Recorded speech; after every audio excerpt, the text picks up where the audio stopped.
Hey, what is going on, guys? This is SMEB Review, and today we are taking a look at the newest studio album from Simple Minds, Walk Between Worlds. Let's get to it. Simple Minds is an 80s new wave kind of band. Got a big hit with Don't You Forget About Me from the Breakfast Club soundtrack. They had some other smaller hits, but that was their big hit. That was their big name thing. And since, honestly, they've put out a lot of work and they've been touring and things, but they haven't actually put out anything that's really done too well commercially. But that being said, critics still have really praised these albums that they've been putting out. I saw one, I can't honestly remember where it was from, but their most recent album, not this one, but the one before it from 2013, they said that it's one of the best albums of all time. And so it seems like critics are really liking a lot of their work. And what do we get with Walk Between Worlds? Well, honestly, I agree with the critics. This album is extremely good. Little short. Accidentally found out that this is actually only an 8-track album. I was listening to it on Spotify, and so it's 11 tracks in the Spotify thing, and it never says anything about it being the deluxe version. But I just looked up the band, went on their website, and saw the deluxe version is actually all 11 tracks, and it's only 8 tracks on the standard edition. I was like, oh my, because that's pretty short.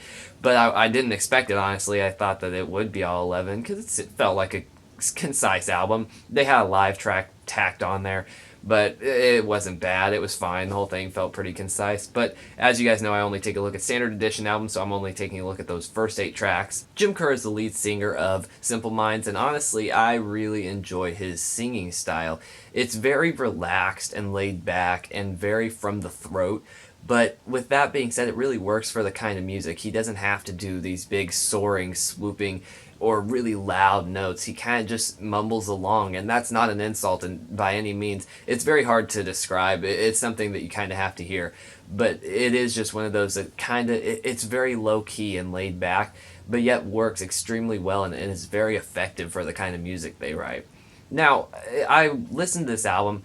Honestly, if I did not already know about Simple Minds or had known anything and this had just come on, I probably would have thought that this was just a current rock band, because honestly, yes, there are those new wave kind of elements and synth and everything, but 80s new wave is kind of coming back, so I'm not too surprised with that sound in just modern mainstream music.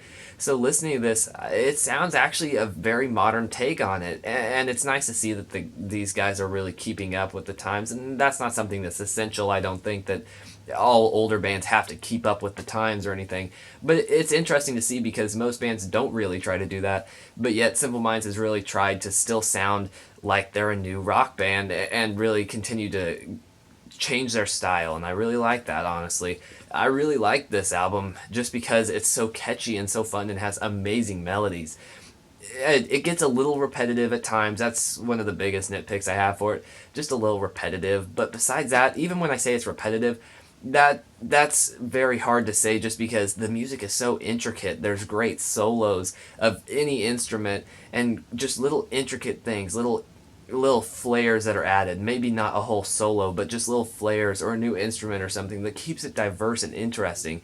And I really enjoyed to hear that because it's crazy how intricate these songs are for a band that is not very popular. They have a lot of talent, they just don't have that much recognition.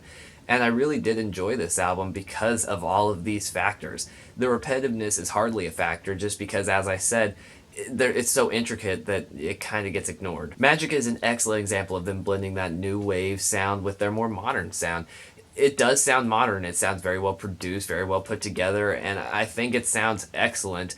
But it has a lot of modern flares to it, a lot of modern production styles and that kind of thing, with a more synth pop 80s new wave sound. And it's really interesting because, as I said, a lot of artists don't really keep up with the times, and that's not a thing against them. I love a lot of classic rock. Almost everything you see behind me, it's classic rock. I love classic rock. But that being said, listening to new albums, they don't seem to be trying to really build on their style. And Simple Minds does, honestly. I think that Simple Minds really does a great job on this album, and like I said, Magic is an excellent example of that. It's the lead single, and I think it was a perfect lead single because it just represents this album so well. Sense of Discovery is an excellent closing track because it just sounds triumphant. It sounds like a perfect closer to this album because it is just one of those things that you could just hear like at the end of a movie or something. It just fits perfectly.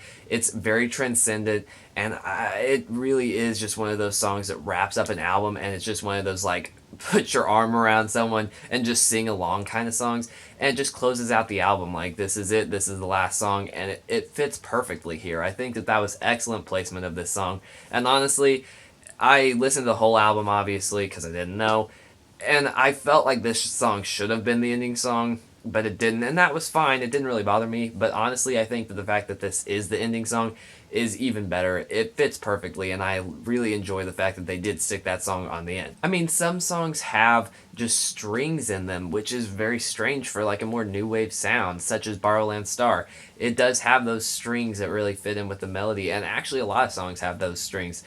It's just really good. I've been giving this album a lot of praise. If I want to give any negatives, is maybe In Dreams is a little too dramatic, I guess. The synth line is a little dramatic, sounds very like movie soundtrack esque, which I know I compared Sense of Discovery to that, but that was in a different case, more just like the feeling of it. This sounds more like something that would be in like a spy movie or something. And then the female vocalist, honestly, just kind of makes it a little too melodramatic. Not that she's a bad vocalist or anything, but it gets very intense. And I'm not a huge fan of it. That's probably the only less good track, but I can only say less good because even then, it's still really good. And this album is really good. I've never been a huge fan of Simple Minds just because I've never really taken the time to explore their discography. But listening to this, oh man, I'm really enjoying it. It is really good. This review is a little shorter, mainly because this album's a little shorter. This album, though, is really good. It's at the top of my standards until it gets into truly amazing albums. The only reason it doesn't quite cross over, just because it does have a little repetitiveness. In Dreams is not that good. And ultimately, it's just because there's not anything that is completely engaging. In some albums, the lyrical content really will draw you in, and I think the lyrics are probably the weakest point.